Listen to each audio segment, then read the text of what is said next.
We got Starbucks. These are quick ones. Starbucks on strike. What? And you see a little something over there that like, yep, Bedbugs. Holy shit. Cucaracha. The Bedbugs were the last straw for us, Starbucks workers at New York City Roastery strike against unsafe work conditions. They've been striking now. Again, I don't know if this has been resolved yet. This was almost a week ago now. October 30th in Left Voice. Shout out to Left Voice. Indie Media Award honoree, another one. We got a lot of Indie Media Award people this week. Okay, workers at New York City Starbucks Reserve in the meatpacking district been on strike since the beginning of last week against unsafe work conditions and the multi-billion-dollar corporation's refusal to bargain in good faith with the union for first contract. Of course, we know this. Striking workers note how managers at one of their flagship stores refuse to address work conditions that are proving to be health hazards. Yeah. Store had a recent outbreak of bed bugs in the break room. So gross. And there's been black mold in the ice machine for months. Why? Yeah. Two workers who spoke with Left Voice under conditions of anonymity described how management instructed them to discard any ice with mold in it and carry on without addressing the root of the problem. Yeah. When the bedbug infestation happened, workers were asked to remove their belongings from the break room, but were not told why. It was only days later they learned of the bedbug infestation, which means that the fumigation and cleaning for which workers believe were substandard. But beyond that, anything that they brought out could have already been infected, and they could have brought it home. Yeah.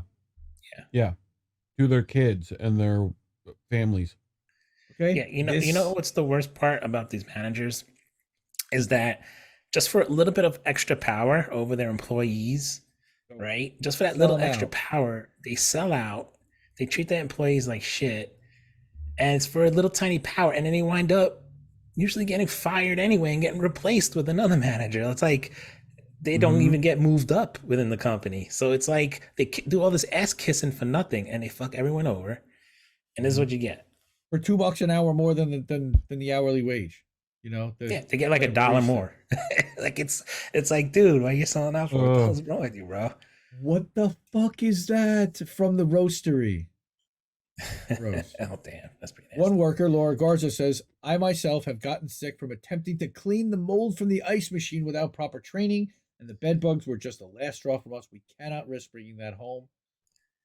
Workers United, the union rep of the workers, filed an OSHA complaint against the facility, as well as a national unfair labor practice charge with the NLRB over the failure to bargain, and listed the Roastery in 151 other locations where Starbucks has refused to begin bargaining. NLRB is such a waste of an organization. They don't do shit. And it's the only organization at all that we have even slightly to hold these guys accountable. There's only one. Right? You know? Well, other than Congress and the White House, but we all know what they're doing. Workers at this Starbucks Reserve Roastery, many of whom are young queer women, okay, were the first Starbucks shop in New York City to unionize, winning their union election on April 1st of this year, the same day, funny enough, as the Amazon one, but that was very much overshadowed, or the day after.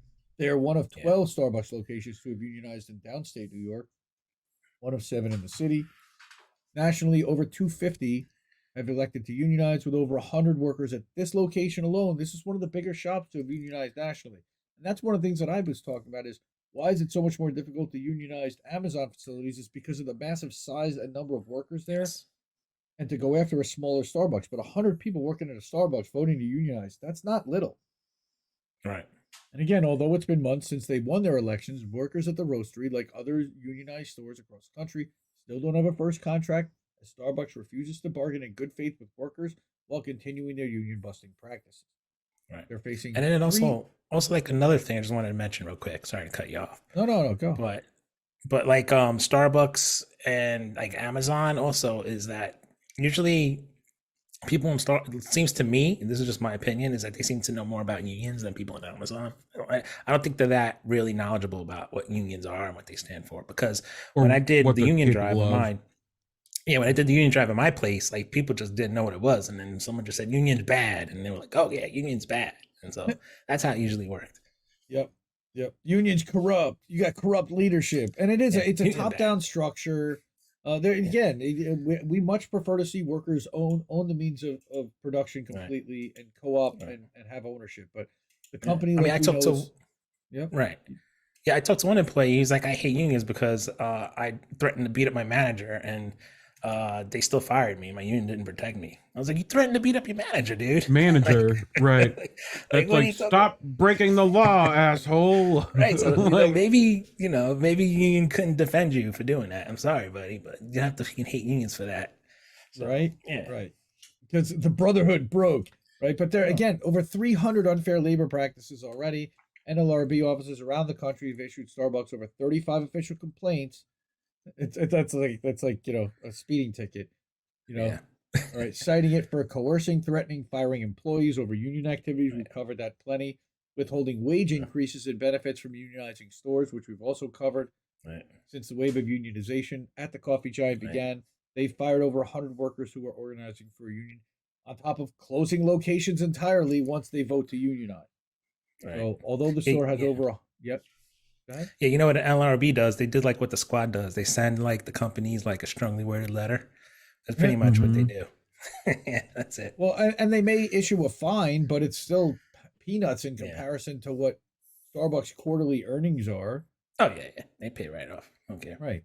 Although the store has over 100 workers, not everyone's out on the picket lines, with many fearing retaliation from management. Of course, at the Roastery and the Roastery, as Screw Google very cleverly put, every other store that's unionized or seeking a path towards unionization, management has worked overtime to maintain an air of fear, often even depriving workers of knowledge of their rights, that they even have a union.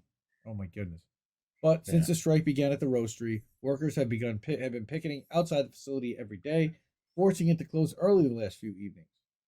Workers at the picket, and screw anybody. I'm sorry. If you're crossing the picket line while your fellow workers, I get that you got to earn a check. You're part of the union. The union should be hooking you up, at least with some kind of strike pay. Okay. But you can't cross that line. Workers at the picket also spoke about how management was bringing in scabs from the yet to open Empire State Building location to work at the store. And again, screw you, scabs. Workers at Starbucks. That's not like right to work works like that. So it's like people are automatically in union, but you don't have to be in it or some shit like that, right? Mm-hmm. And it doesn't help cross the picket line.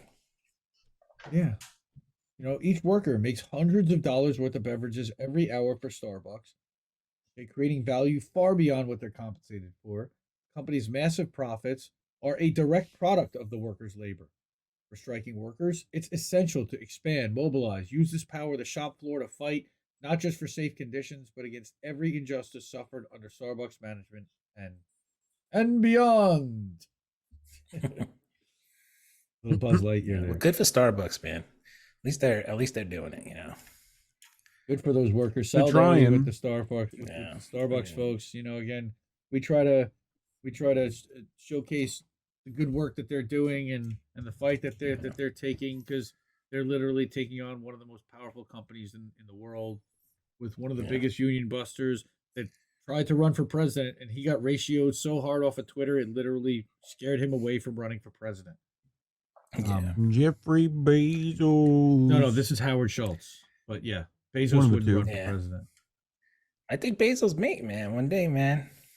Oh, maybe. I think Musk will run. I could see Musk, but Bezos doesn't have a public personality, really, like a public profile nearly high enough. Like people know his name, and they know Amazon, but nobody had ever really heard him speak until like a year ago or so. I think, really, unless you were like some corporate board member or executive. Okay, we have one more Starbucks story, and I think this might be it. Uno más. More Starbucks union busting, and we just talked about it, and we have even more evidence. The NLRB says that Howard Schultz's comment to a pro-union worker was illegal. And again, this is a double. That hurt like a butt cheek on. Another strongly worded letter coming. Yep, a double Indie Media Award winner. This is Sharon Zhang of Truthout Indie Media Award winner, because they're awesome and they're a great outlet.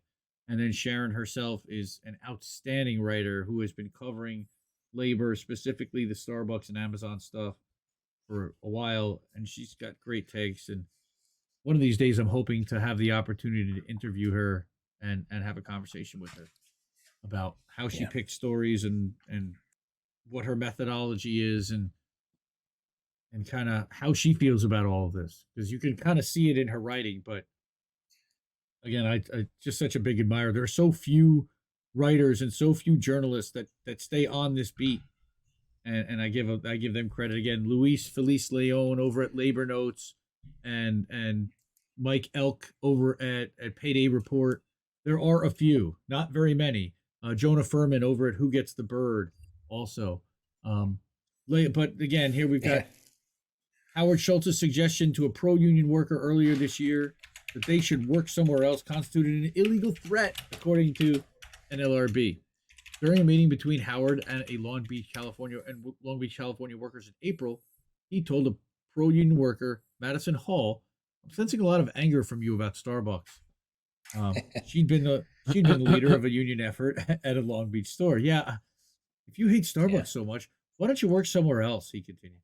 She later did resign. It had been Schultz's first week returning as CEO of Starbucks, a move the company made specifically so that he could lead their union busting campaign, which was the claim of the union. Yeah, that's what the union busters. I'm sorry, the union busters do is when they come in, they tell all the management and the CEOs like that every worker that's for the union is anti-company. They hate the company, so that's why it makes sense why he said that. Yep. Yeah. So again, the CEO threatened employees with discharge by inviting employees to quit their employment because they engaged in union and/or protected concerted activities, per Bloomberg. Well, that's a good thing. But what are they going to do? According to the union, prior to the remark, Schultz had asked workers how he could help restore the trust in the company, to which she said the company could lighten up on and be more transparent about its anti-union campaign. Both the worker was immediately silenced and told not to bring the union movement. Okay, the union said in a press release, Schultz apologized on behalf of the employee to the rest of the group. We're fighting to make Starbucks a better company and a better place to work. We want to bargain with the company as equals and have a real voice. Josie Serrano, Long Beach barista, said in a statement, Howard Schultz is not good for Starbucks. Threatening a barista for simply wanting to make Starbucks better is not only absurdly inappropriate, but downright childish and mean. Well, yeah, that's what billionaires do. Okay. The company had denied wrongdoing, saying that Schultz made the comments to keep the meeting on topic. Okay. Starbucks Workers United attorney Gabe Frumkin, that's a funny last name, Frumkin, told Bloomberg that the interaction showed not just Hall, but all the employees present at the company that the company could retaliate against them if they organize a union. His comment shows that they can either change the terms of your work relationship or end it entirely based on the fact that a worker has voiced support for that union. This is the second labor charge that the NLRB has filed in response to his actions. In August, of course, we know that the NLRB, and I think we covered this, they charged him with breaking labor laws when he promised wage raises for non-unionized employees only. Yep, we covered that. Yes, we did. According to the union, again, the NLRB has issued 37 complaints alleging over 800 labor law violations by Starbucks. This is a publicly traded secretly. They do that secretly. They pull them off to the side, the employees, and do that. It's unreal. Yeah. Workers, again, successfully unionized over 250 stores. Their campaign appears to be entering a new phase as they begin to sit down. Now, I know that the company has agreed now to start sitting down with them, but what did they do? They agreed, and then they showed up 45 minutes late, got there, got up, and walked out of the meeting without saying a goddamn word. To say that they showed up, but they didn't actually say or do anything. The company has been extremely resistant to making progress, such, again, has walked away from bargaining meetings across multiple stores just after minutes in the room, workers say. Wow, I just said that. How about that? Like I said, I had a quick one. Bargaining in good faith is bullshit. They don't even listen to that. That is my portion. Wow, which is right on point. Hour 18. See that? Indy's good. Not right? Even, because if you actually take out the first 5 or 6 minutes of intro, hi everybody, whatever, theme song. Hi everybody. Yeah. Hi everybody. All right, so cool, man. Yeah. That was our news stories and fun portion. Again, solidarity to Starbucks workers, with Starbucks workers.